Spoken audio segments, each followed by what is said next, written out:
sein de la rédaction INC. Je suis ravi d'être en compagnie de Marc Schussermann.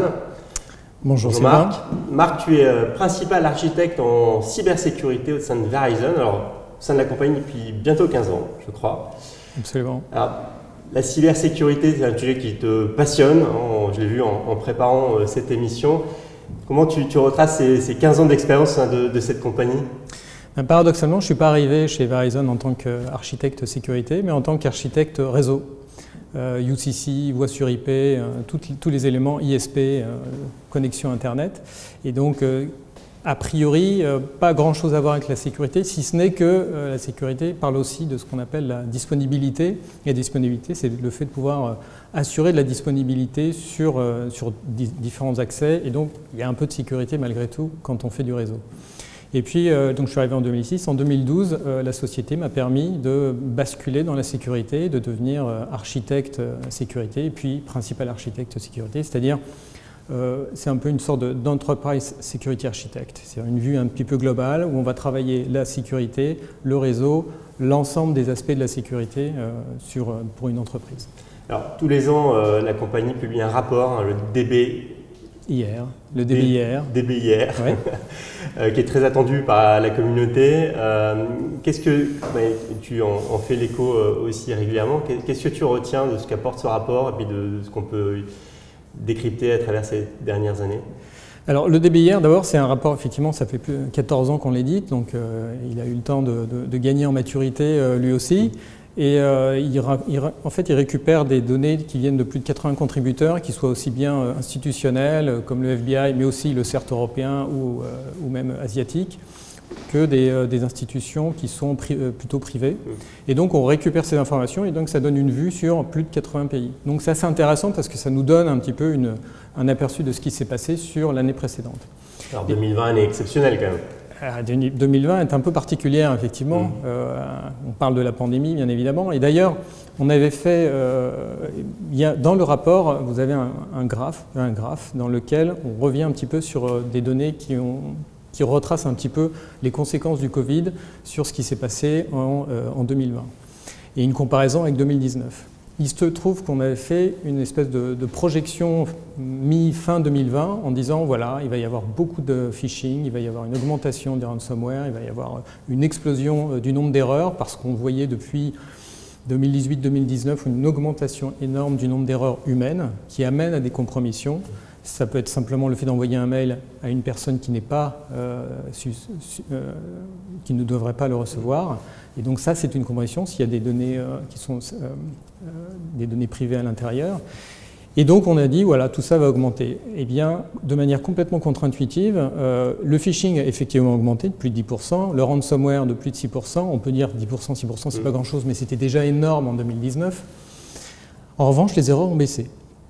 Et là, on peut se demander, mais comment ça se fait et pourquoi on s'est trompé sur cette analyse-là? Eh bien, tout simplement, en revenant en arrière, on se rend compte qu'à partir du mois de mars, vous avez toute la partie du business qui a commencé soit à basculer en mode télétravail, soit tout simplement à s'arrêter dû au confinement. Donc, moins d'activité, moins de failles. Moins d'activité, moins de failles. De manière générale, un professionnel de la sécurité vous dira toujours s'il n'y a pas de business, il y aura une meilleure sécurité. C'est un paradoxe, on ne peut pas aller dans ce sens-là en termes de business, mais quelques chiffres quand même que nous enseigne ce rapport, hein, c'est quand même 85% des failles de sécurité restent quand même liées à des gens comme toi et moi, c'est l'humain. Tout à fait. Le facteur humain compte pour 85% des taux de compromission dans le rapport des DBIR, c'est en augmentation permanente. Alors on a vu que même si le nombre d'erreurs baisse sur cette année, on constate que le phishing ou le ransomware passe par des biais qui sont principalement humains. Pourquoi? Parce que, je donne un exemple tout simple, quand on était en début de la pandémie, on recevait des emails qui nous expliquaient, on va vous donner des explications sur ce qui est en train de se passer, on était en recherche désespérée d'informations, et donc on clique sur un lien et le phishing se produit. Donc ça peut être ça peut être une mauvaise configuration de serveur, ça peut être plein de choses. Beaucoup de choses passent par le facteur humain, mais c'est vrai que c'est assez symptomatique sur ce DBIR-là. Quand même une tendance de fond, c'est que de plus en plus d'usages se déportent dans le cloud, donc les messageries, la collaboration, donc L'attaque, c'est aussi trouver les identifiants, pouvoir les détourner, et donc ça aussi, ça traduit aussi une évolution majeure d'évolution des... Tout à fait. En fait, tout ce qui est phishing permet d'essayer de faire ce qu'on appelle un dump, de récupérer des identifiants, et après, au travers de types d'attaques comme le credential stuffing, le fait d'aller tester tous ces identifiants qu'on a récupérés sur tout type de lien, le Facebook, le Office 365 ou les emails de business, et ben ça amène en fait le fait que ce soit accessible de l'extérieur, puisque c'est du cloud, ça facilite en fait le test depuis l'extérieur. Donc effectivement, étant donné que le business, lui, naturellement, depuis plus de 10 ans maintenant, bascule du centre de données vers des solutions cloud parce que c'est plus simple, parce qu'on paye à l'usage, eh bien naturellement, les attaques vont s'orienter vers là où le business va, puisque c'est là où on va récupérer de l'argent. Bon, en tant que spécialiste cyber, je pense que tu dois être assez heureux de voir la médiatisation du usage cyber et l'omniprésence aujourd'hui dans tous les médias, même généralistes. Est-ce que effectivement, dans la même dynamique, la maturité des entreprises a aussi gagné à ces logiques de médiatisation? Alors, en tout cas, la prise de conscience, elle est là. Ça, c'est certain. On le constate. Et depuis, alors ça date pas de la pandémie. À partir du moment où on s'est rendu compte que ça pouvait freiner l'activité, que ça pouvait freiner le business, les COMEX, petit à petit, se sont mis à se dire « Attention, il faut qu'on fasse quelque chose ». À partir de RGPD, à partir de 2018, il y a l'épée de Damoclès de la CNIL, des organismes de contrôle qui étaient là également pour rappeler que la donnée privée était quelque chose auquel il fallait faire attention, qui n'était peut-être pas forcément le cas, avant. La crise de la pandémie du Covid-19 a fait que le brusque basculement pour certaines entreprises d'un travail sur site vers un travail à distance, du présentiel au distanciel, a fait qu'il a fallu faire très très vite une modification du concept de l'IT tel qu'il était proposé dans les entreprises. Donc qui dit quelque chose de très rapide fait penser immédiatement à peut-être une perte de sécurisation au niveau des accès. Ce n'est pas forcément ce qui s'est passé.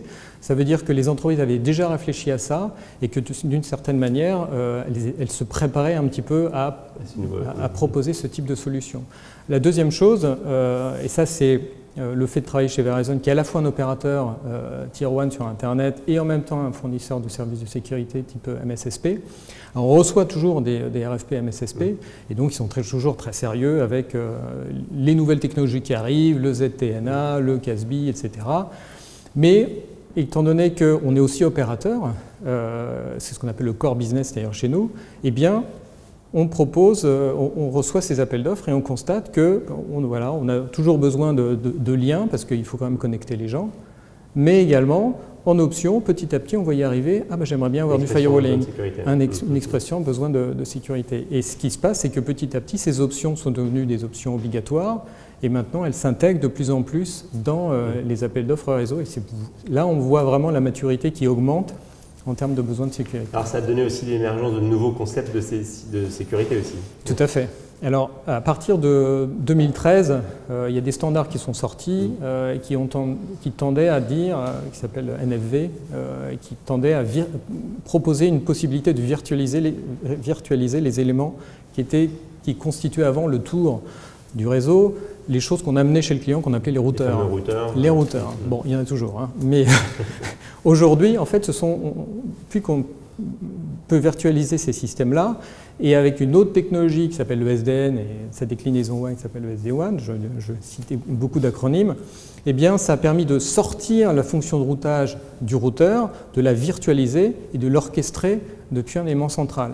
Et puisque le serveur était virtualisé, ça permettait de rajouter des éléments virtuels, par exemple des éléments d'optimisation pour aller plus vite, ou alors des éléments de sécurité, comme le firewall, ou comme n'importe quelle fonction de sécurité que je peux injecter sans avoir à rajouter un élément physique par-dessus. Il y a l'approche de SASI. Et c'est l'approche absolument SASI. Donc, c'est vrai, j'ai révisé mes notes. Absolument. Et SASI qui a été formalisé par Gartner en 2019, mais on a travaillé dessus, nous opérateurs, depuis, à partir du moment où on a su qu'on pouvait virtualiser tout ça, pour donner en fait plus de puissance, plus de flexibilité aux clients.